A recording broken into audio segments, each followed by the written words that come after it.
Historic flooding across large portions of central and eastern Colorado has caused an unprecedented amount of damage.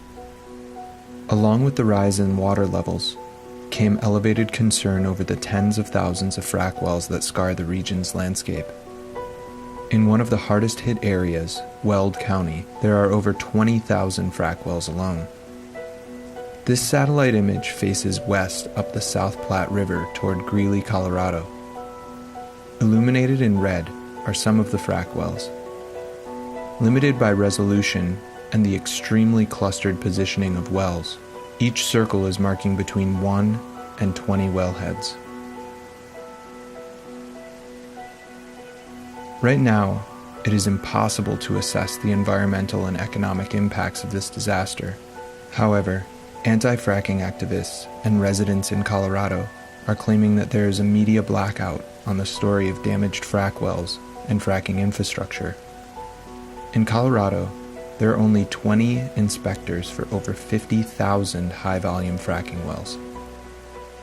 Many say that the industry has been allowed to police itself, which may be responsible for the hundreds of oil and gas industry spills reported each year in the state. In March 2012, an in-depth report by Earthworks found that failure to adequately enforce existing drilling rules is harming Colorado's public health, safety, and environment.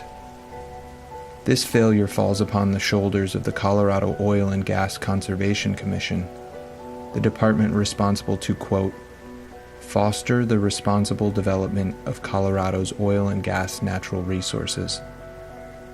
Many activists and residents are pointing out that it may not have been responsible to permit the placement of thousands of gas wells and all of the associated infrastructure within a floodplain.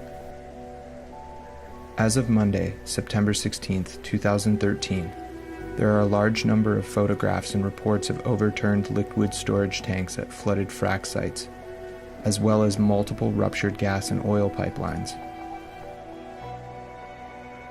As the relief efforts continue, it is important to put public pressure on the departments like the Colorado Oil and Gas Conservation Commission in order to ensure that this type of negligence and recklessness does not continue.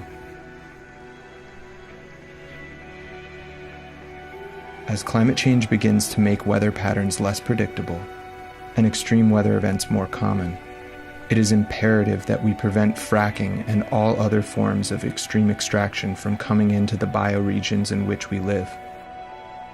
The immediate risk of environmental degradation and contamination, along with the long-term risk of accelerating climate change, should compel us all to be uncompromising in defense of the Earth.